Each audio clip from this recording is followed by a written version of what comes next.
Ever wonder, जब भी हमारे देश के प्रधानमंत्री किसी इंटरनेशनल विजिट पे जाते हैं तो कुछ लोग भारत की इमेज को ग्लोबल लेवल पे खराब करने पर तुले ही रहते हैं। अब इस वीडियो में दिखाया गया कि किस तरीके से जब मोदी जी इजराइल पार्लियामेंट में स्पीच दे रहे थे तो वहां की अपोजिशन वॉकआउट कर गई पार्लियामेंट में। But this is half truth and misleading. वहां की अपोजिशन पार्टी इसलिए वॉकआउट कर गई क्योंकि वहां के सुप्रीम कोर्ट के चीफ को इनवाइट ही नहीं किया गया था इस इवेंट के लिए। तो ये एक इंटरनल इजरायली प्रोटेस्ट था बेंजामिन नेतन्याहू के खिलाफ, ना कि भारत के खिलाफ। ये रहा दूसरा एग्जाम्पल जहां पे ये दिखाया गया कि मोदी जी ने इजराइल को फादरलैंड बोला है और इंडिया को मदरलैंड। इजराइल इज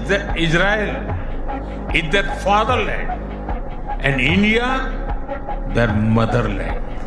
आपको एक बात बता दूं कि जर्मनी भी एक देश है जहां पे जर्मनी को फादरलैंड बोला जाता है और ये एक हिस्टोरिकल कॉन्सेप्ट है। इवन जर्मनी के नेशनल एंथम में भी कहा गया है unity and justice and freedom for the German fatherland. Israel को फादरलैंड तो नहीं लेकिन होमलैंड जरूर कहा जाता है।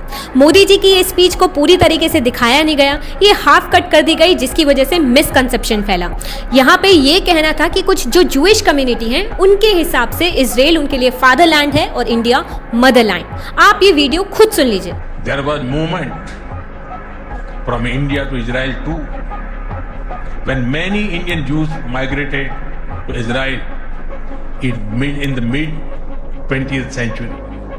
Today, a vibrant Indian origin Jewish community lives here. They are contributed to the building of modern Israel in laboratories and hospitals, in classrooms and also on the battlefield. They hold firmly that Israel is their fatherland and India their motherland.